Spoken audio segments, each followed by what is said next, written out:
السلام عليكم. أنا أحمد السيسي مؤسس نادي القراءة العملية. النهاردة هنتكلم على إزاي تحصل على الدعم المالي من على كورسيرا.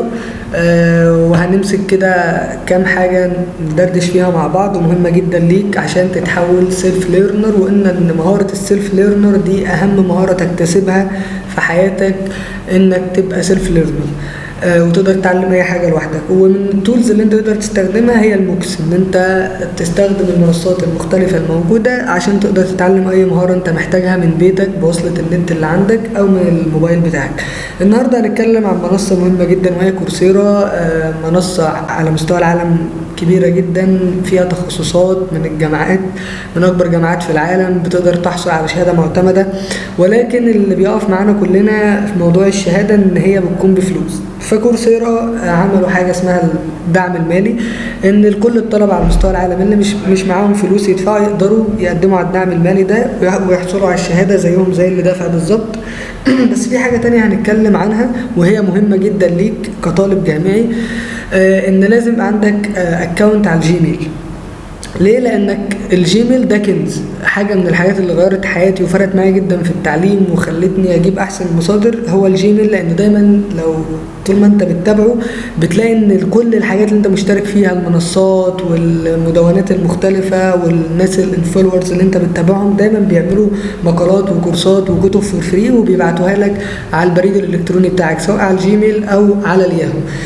بس الافضل انت تعمل اكونت على الجيميل. فلو من الفيديو ده لو انت مش عندك اكونت على الجيميل، دي اول خطوه تعملها بعد الفيديو على طول ان شاء الله عشان تقدر تكمل معانا الفيديو. تعالوا النهارده نشوف بقى ازاي انا بستخدم الجيميل. دلوقتي كورسيرا بعتلي عليه ان في سكيلز هيبداوا فيها الاسبوع ده.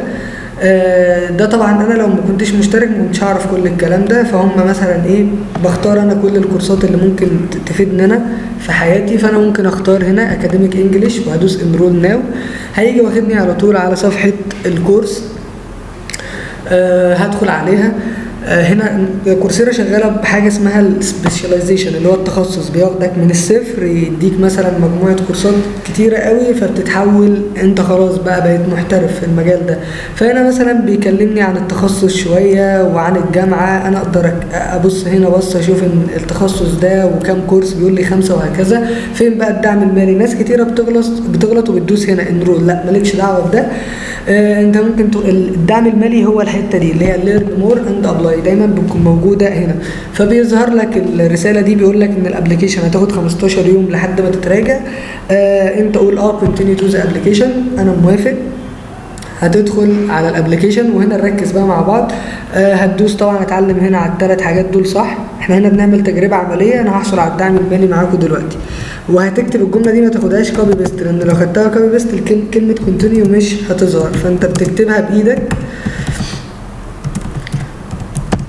اول ما بتكتبها بايدك وكده خلاص بقى انت تقدر بتلاقي كلمه كونتينيو ظهرت، فانا بدوس عليها.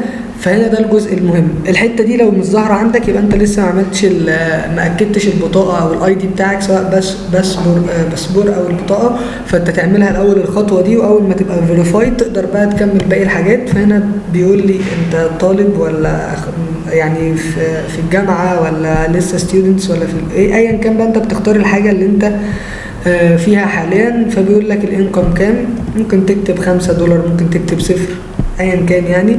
طب انت شغال فول تايم بارت تايم ولا مش موظف ولا طالب؟ قول لهم طالب. وبعد كده بتنزل تحت فبيقول لك انت تقدر تتحمل كام من الكورس، تقدر تدفع كام. فانا ممكن اقول له $1 بير مونث كل شهر، ما تقلقوش انت مش هتدفع حاجه يعني. فانت هنا السؤالين بقى المهمين، وهنا لو تاخد بالك بيقول لك ما يقلش عن 150 كلمه تكتبهم.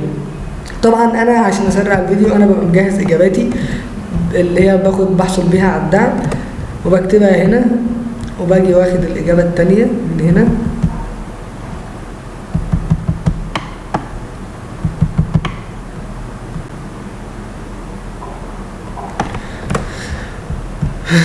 وهكتبها هنا. اول ما بتعدي ال50 كلمه خلاص انت كده تقدر بقى وبتعلم هنا يس، تمام. وبتنزل تحت خالص وبتدوس سبميت ابلكيشن. بيقول لي ان هنا لسه ما عدتش ال 150 كلمه، لان صح في كام كلمه تحت. فباجي داخل هنا باقي الكلام اهو.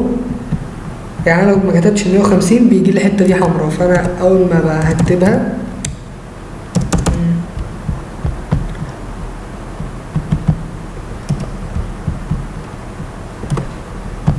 وهاجي نازل تاني ادوس سبميت ابلكيشن.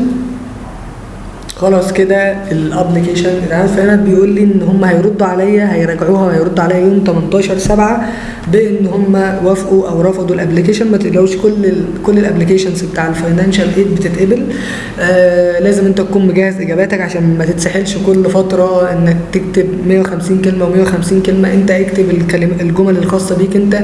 مش لازم يبقوا جرامر 100% صح، مش لازم تبقى حاجه بروفيشنال. انت ممكن تكتب جمله وتعيد صياغتها باكتر من طريقه. الاسئله اللي بتيجي: هل ممكن احصل على الدعم المالي لكل الكورسات مره واحده؟ لا، هو كل تخصص بيبقى ليه الدعم المالي الخاص بيه. حاجه تانية: هل ينفع احصل على الدعم المالي من على الموبايل؟ لا، مش بتظهر على الموبايل، بس انت الاول بتعمله من على اللابتوب او من على الكمبيوتر بتاعك، وبيبقى معاك بقى بعد ما بتحجز فيه وبتتقبل تقدر تدرس من الموبايل بتاعك عادي جدا. ولو عندك اي سؤال تاني، دول اللي انا فاكرهم من اسئلتكم طبعا. لو عندك اي سؤال تاني سيبه في كومنت تحت الفيديو، او تقدر تكلمني على صفحتي الخاصه. كده احنا حصلنا على الدعم المالي، وممكن يتعمل معاك في اقل من 3 دقايق لو انت مجهز الاجابات بتاعتك وهكذا. اتعلم بقى المجال اللي انت بتحبه من بيتك، واحصل على شهاده من اكبر جامعات في العالم. واهم حاجه طبق اللي انت بتتعلمه وانشر العلم. ربنا يوفقكم جميعا. سلام عليكم.